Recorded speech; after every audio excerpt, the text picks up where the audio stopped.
Buenos días, buenas tardes o buenas noches. Recuerdo la hora que estén observando la clase. Según lo programado, la clase de hoy tiene que ver con la Revolución China. Tiene que ver con la Guerra Civil China. La Revolución China se va a dar un poco más adelante. Pero el tema de hoy está enfocado a la guerra civil que se va a dar entre dos bandos chinos. Antes de entrar de fondo al tema, vamos a ver qué significa o qué abarca y quiénes son los actores en la Guerra Civil China. La Guerra Civil China es un conflicto armado que se va a dar entre los años de 1927 a 1949. O sea, quiere decir que después de la Segunda Guerra Mundial continúa, unos 4 años después. Esta Guerra Civil China se va a dar entre dos partidos políticos chinos, el Partido Nacionalista Chino, o también llamado PNK, o sea, Partido Nacionalista del Kuomintang, contra el Partido Comunista Chino, o abreviado PSC, el PNK versus el PSC. Estos dos partidos políticos chinos se van a disputar por muchos años el poder total de China. Así que el tema de hoy está enfocado a la guerra entre estos dos partidos políticos por el poder de China. Antes de entrar en detalle, un pequeño antecedente. ¿Cómo se encontraba China cuando estos partidos políticos comienzan a luchar entre ellos? China, al igual que Japón, tenía un sistema de gobierno tipo feudalista, donde habían shogunatos, había emperadores. Era prácticamente una copia Japón y China en tipo de gobierno. China era gobernado por emperadores, pero también habían señores feudales o dueños de grandes tierras, como los terratenientes o los señores de la guerra. Estos terratenientes o señores de la guerra eran terratenientes muy ricos, personas con mucho poder en China, ya que tenían muchos territorios y tenían personas que trabajaban para ellos. Eran personas con mucho poder económico y político. Por lo tanto, China no se desarrollaba porque tenía un sistema básico, un sistema tradicional, un sistema que solo consistía en extraer productos o materias primas. Se dedicaban a la agricultura, por ejemplo. Era un país agrícola, un país que no estaba industrializado. Por lo tanto, su economía era básica. Y eso no es todo. Ese no es el problema en sí. El problema era que la población, la gran población china, vivía en condiciones de extrema pobreza. ¿Pero por qué, profesor? ¿Que no tenían territorios? Lo que pasa es que los señores de la guerra, o los señores feudales, o los terratenientes, como tenían el poder de todas las tierras, explotaban al poder chino y hasta podían confiscar sus tierras. Claro, esto hacía que el poder chino no adquiera siquiera una pequeña riqueza, no podía adquirir riqueza, porque el dinero, el poder está en manos de los terratenientes.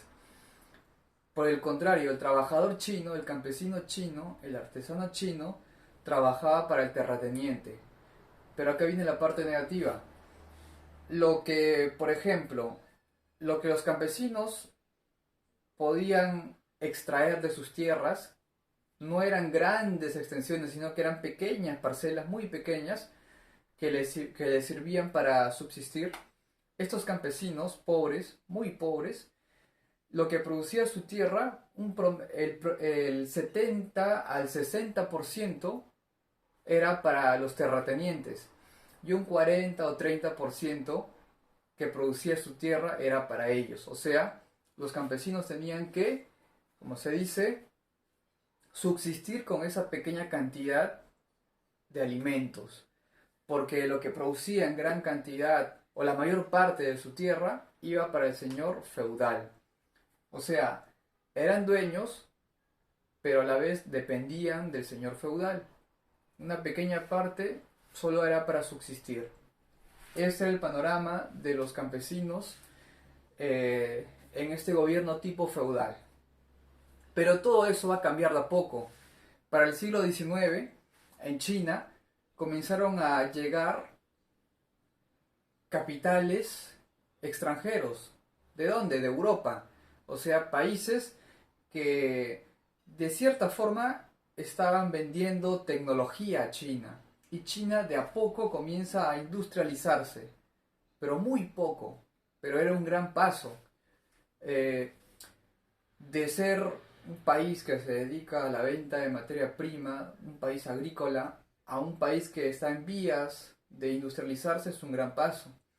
Todo eso comienza a cambiar a favor de China en el siglo XIX. Pero del siglo XVIII hacia atrás, China era agrícola, era un país con un sistema tipo feudal, donde habían emperadores, terratenientes, que abusaban del pueblo. Los perjudicados siempre van a ser el pueblo. Muy bien, ahora vamos a entrar al tema en sí. La guerra civil. La guerra civil se va a dar entre dos bandos, por lo general del mismo país. Una guerra donde los intereses, o el premio como se puede decir, era China, el poder total de China. Pero para que estos partidos políticos obtengan todo el poder de China, tienen que haber guerras, ganadores y vencedores.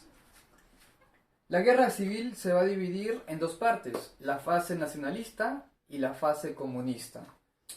En la fase nacionalista, que es de 1912 a 1926, aparece como figura, no se olviden, lo que ya expliqué al inicio, el Partido Nacionalista Chino, o también llamado Partido Nacionalista del Kuomintang, el PNK. El Partido Nacionalista del Kuomintang va a ser fundado y va a ser dirigido por Sun Yat-sen. Sun Yat-sen va a ser el fundador del Partido Nacionalista Chino. La importancia de Sun Yat-sen radica en que él comanda un ejército, se enfrenta a la última dinastía china, que va a ser la dinastía Qing, y los derrota. Derrota a la dinastía china Qing. La dinastía china estaba conformada por emperadores. Esa era la costumbre, que la máxima autoridad de cada dinastía esté comandada por emperadores. Para el año de 1212, Sun Yat-sen, con su ejército nacionalista, se enfrenta a Puyi. Puyi es el último emperador chino manchú. Se enfrenta a Puyi, lo derrota y luego lo envía como una especie de cárcel. ¿En dónde? En la ciudad prohibida que queda en Pekín. En la ciudad prohibida es recluido el último emperador chino manchú, Puyi, y fue despojado de toda autoridad. Consiguió derrotar al sistema de gobierno más antiguo de China. No se olviden que el gobierno de emperadores, el gobierno de dinastías en China comienza hace 3000 años antes de Cristo, más o menos, aproximadamente. Acabó el sistema de emperadores. Ya no iba a haber emperadores.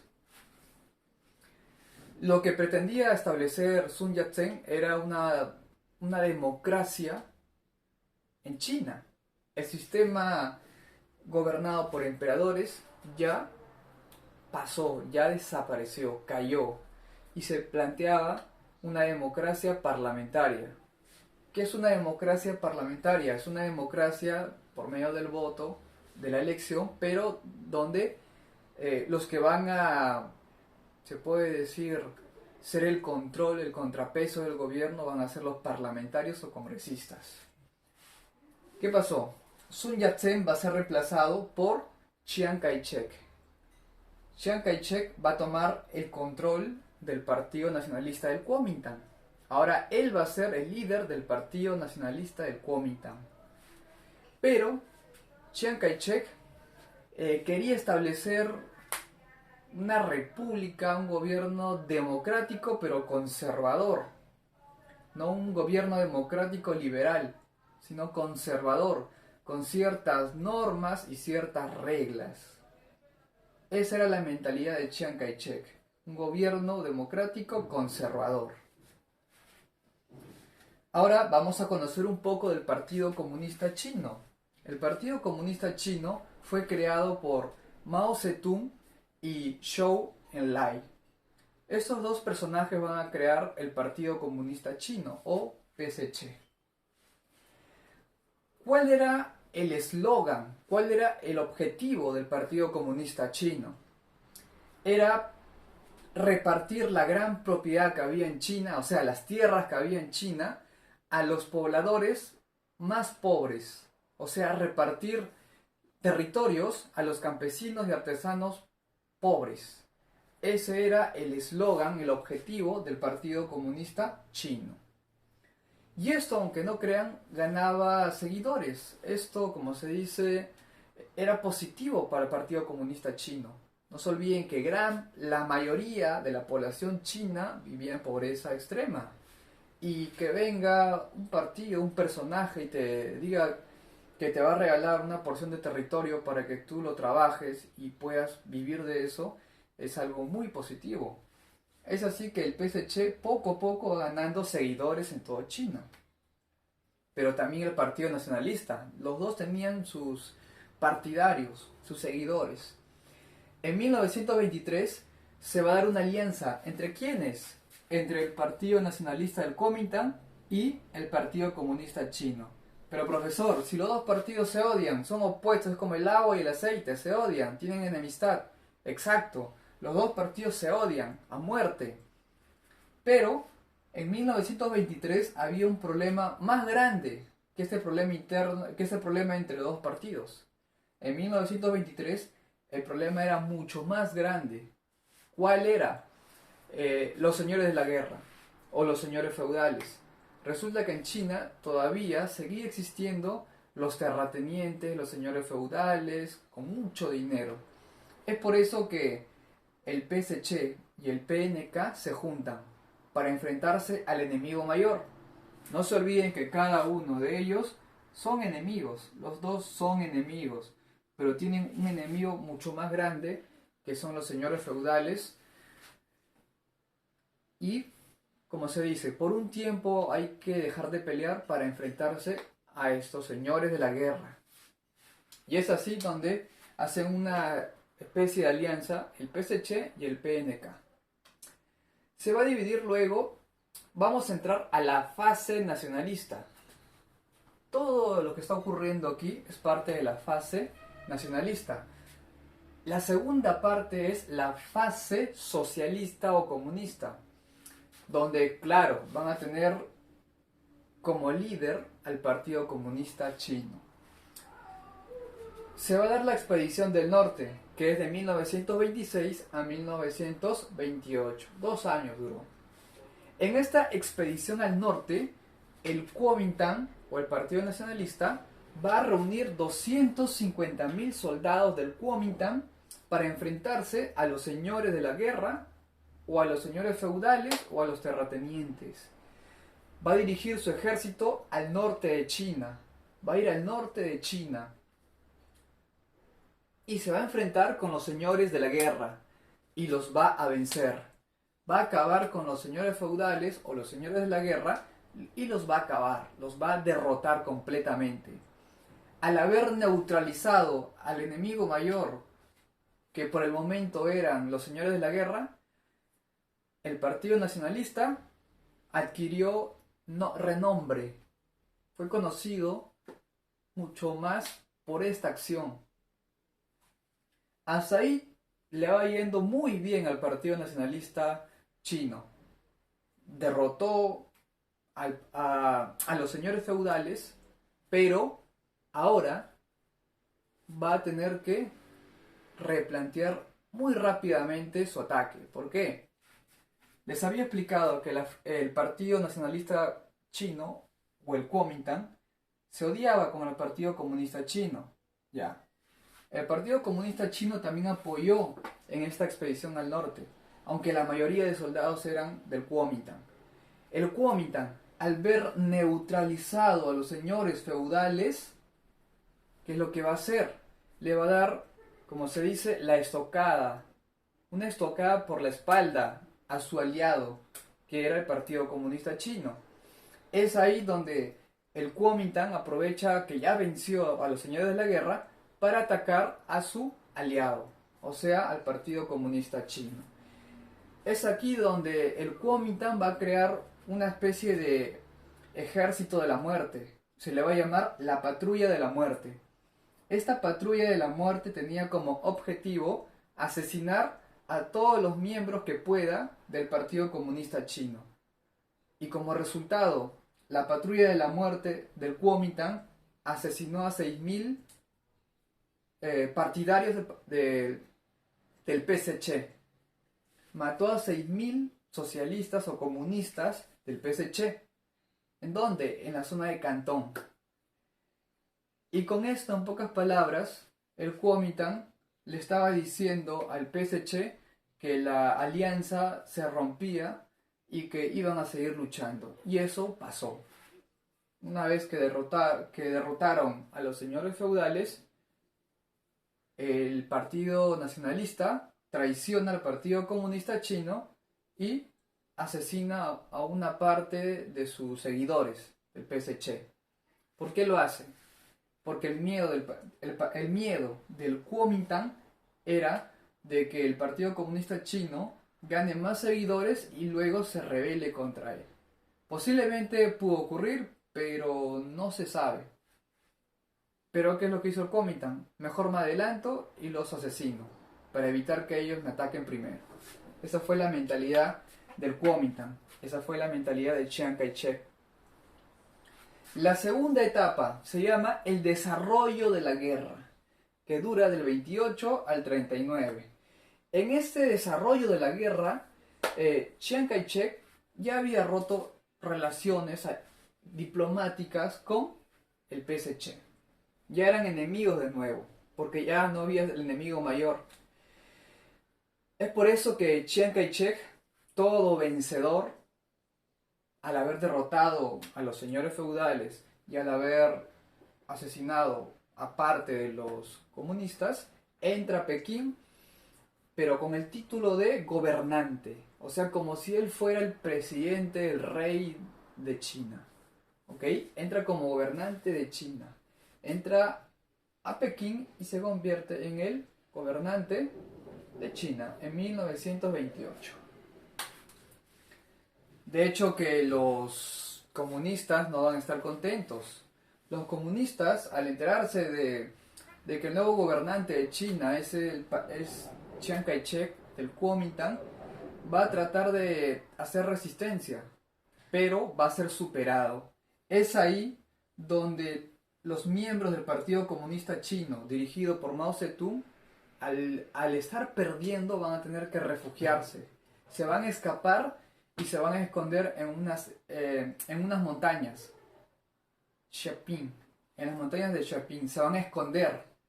¿Por qué? Porque sus soldados eran inferiores a los del Kuomintang en cantidad. Tuvo que escaparse los miembros del PSC. Entonces, ¿quién quedaba en el panorama? Solo el Kuomintang. Por el momento no tenía enemigo.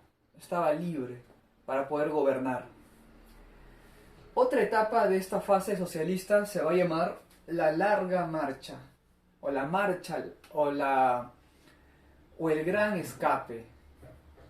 La larga marcha trata, en pocas palabras, de una vez los miembros del PSC se habían escondido en las montañas, muy alejados de Pekín, para crear un ejército y luego, cuando ya sean una gran mayoría, regresar y atacar a Pekín.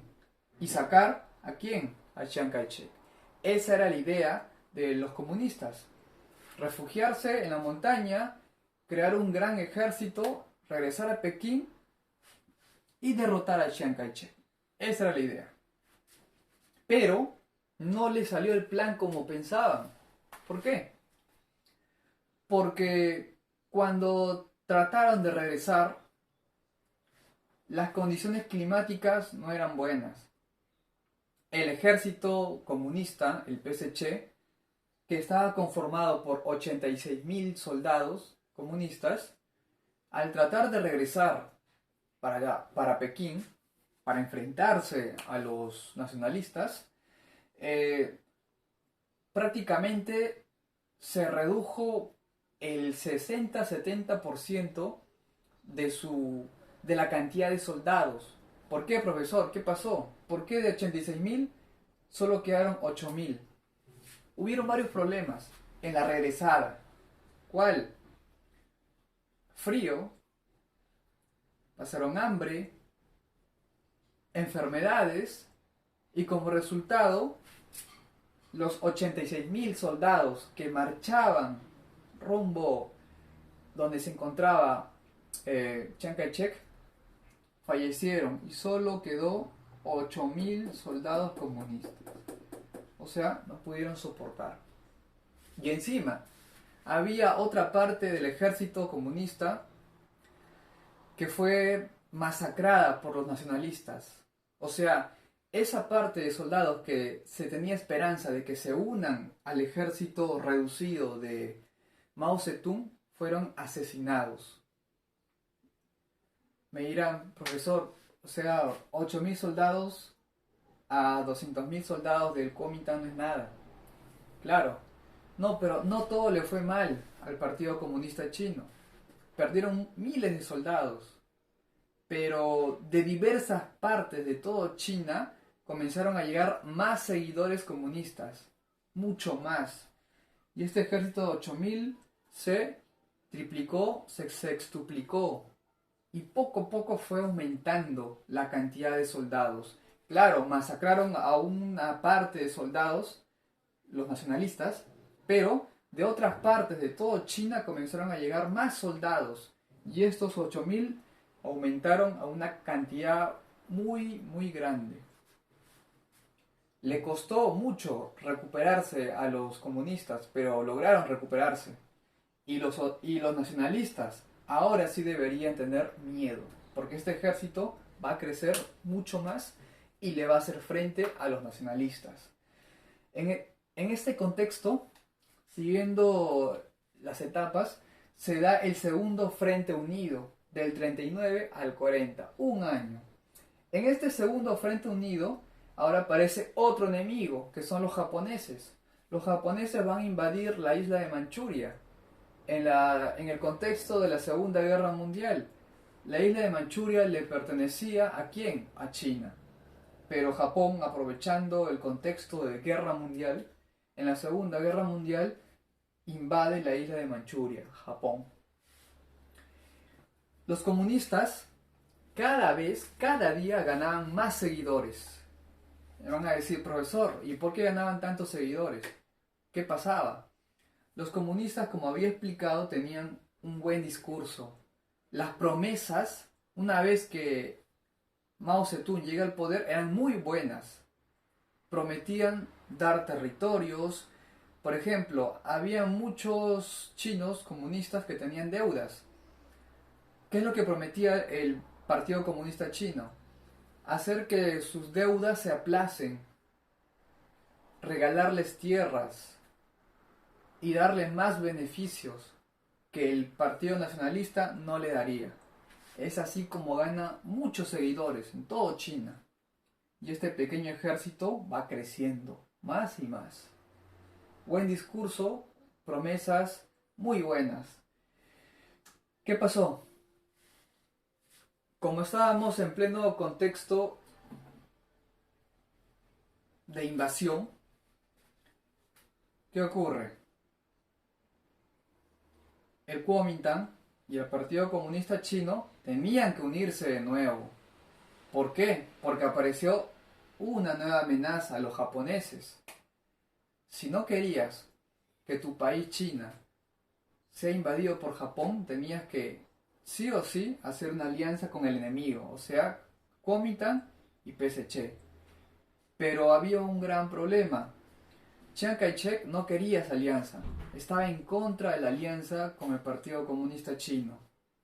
Pero tanta fue la presión que secuestraron a Chiang Kai-shek, al líder del PNK, y lo obligaron.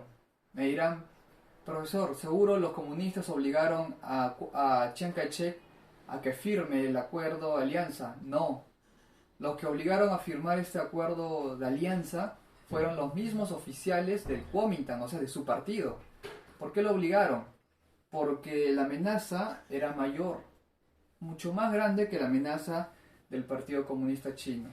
Es por eso que Chiang Kai-shek es obligado por su partido a que firme este tratado de alianza. ¿Con quién? Con los comunistas. Una vez acordado y firmado esta alianza del Kuomintang y los comunistas, supuestamente debían enfrentar a Japón, pero no resultó de esa forma. No resultó satisfactoriamente. ¿Por qué? Porque después de haber firmado este acuerdo entre el Kuomintang y el PSC, siguieron luchando entre ellos. O sea, de nada sirvió esta alianza, porque años después seguían luchando entre ellos. Claro, y siempre estaba presente la futura invasión de Japón, pero a pesar de eso pudo más las rivalidades políticas, militares, que la amenaza externa, y siguieron luchando, Kuomintang y PSC. Siguieron luchando. La última etapa va a ser el fin de la contienda, o sea, el fin de esta lucha de guerra civil del Kuomintang y del PSC. Fin de la contienda, del 40 al 49, o sea, va a durar todavía después de la Segunda Guerra Mundial.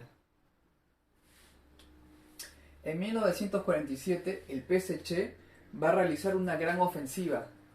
Recuerden, aquí el PSC ya tenía un gran ejército. Claro, al comienzo era muy pequeño porque el hambre, las enfermedades diezmaron, pero como les expliqué, ganaron más seguidores todos los días. El PSC ya tenía un gran ejército y en 1947 va a dar una gran ofensiva ¿a quién? Al Kuomintang.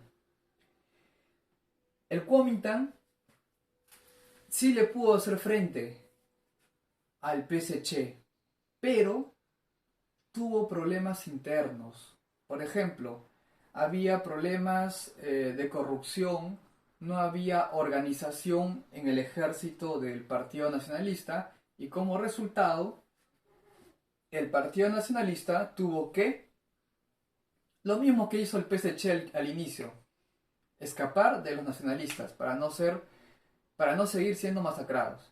En este caso, como el PSC ya era un gran ejército, los nacionalistas tuvieron que escaparse también. Los nacionalistas, comandados por Chiang Kai-shek, tuvieron que huir. ¿A dónde, profesor? ¿Dónde se escaparon? Si es que China ya había sido dominada en gran parte por los comunistas, ¿a qué lugar de China se va a escapar? Si prácticamente casi todo China ya estaba en manos de Mao Zedong, o sea, del PSC. ¿A dónde se va a ir? No le va a quedar de otra al Partido Nacionalista que escaparse a una pequeña islita llamada la Isla Formosa, o sea, Isla Hermosa. En esta Isla Hermosa se van a refugiar todos los nacionalistas. Va a ser el último rincón nacionalista que queda en China. Y esta Isla Formosa o Hermosa en la actualidad se va a llamar Taiwán. Les voy a explicar luego cuál es la situación política de Taiwán. El Kuomintang se escapa, se refugia en la Isla Formosa. Y me dirán, profesor, pero si Mao Zedong, líder del PSC, ya ha dominado y tiene gran parte de todo China, ¿por qué no atacó la Isla Formosa si es pequeñito? Y además tenía un gran ejército. Resulta que al Partido Nacionalista lo apoyaba Estados Unidos. Estados Unidos envió una flota a las costas de Taiwán para proteger de un posible ataque comunista. Es por eso que Mao Zedong no pudo atacar y destruir completamente a los nacionalistas en Taiwán. No los pudo derrotar. Pero va a llegar un momento que Estados Unidos va a ejercer mucha presión, porque Estados Unidos no quería un país con influencia comunista. No se olviden que después de la Segunda Guerra Mundial en el mundo se vive un ambiente de una lucha ideológica, económica, entre dos potencias, la URSS y Estados Unidos, la famosa Guerra Fría. Es por eso que Estados Unidos protege ¿a quién? Al Kuomintang. Protege a la isla La Formosa. Por un momento estaban tranquilos, porque tenía apoyo de Estados Unidos. Es por eso que aquí cambia el nombre. La China continental, o sea, la China que estaba bajo el mando de Mao Zedong, líder del Partido Comunista Chino, pasó a llamarse República Popular de China. Mientras que el Partido Nacionalista, que se había escapado a una islita muy chiquita llamada hoy Taiwán, pasó a llamarse la República Nacionalista de China o simplemente República de China. Cuando se habla de China, hace referencia a la China continental, que es la República Popular de China. Y cuando se habla de Taiwán, o sea, el lugar donde están los nacionalistas, se dice que es la República Nacionalista de China o simplemente la República de China. En la actualidad hay cierto problema político porque Japón no reconoce a Taiwán como un país independiente. ¿Por qué? Porque alega que Taiwán es parte de China. ¿Por qué? Porque no se olviden que los nacionalistas, ¿qué son? Chinos. Así se hayan escapado a otro lugar, está dentro de la jurisdicción de China.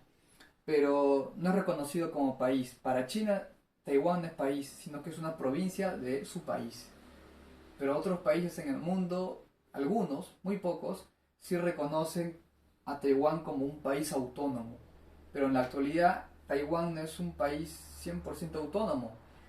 Tiene cierta influencia y dependencia de China, quieran o no quieran.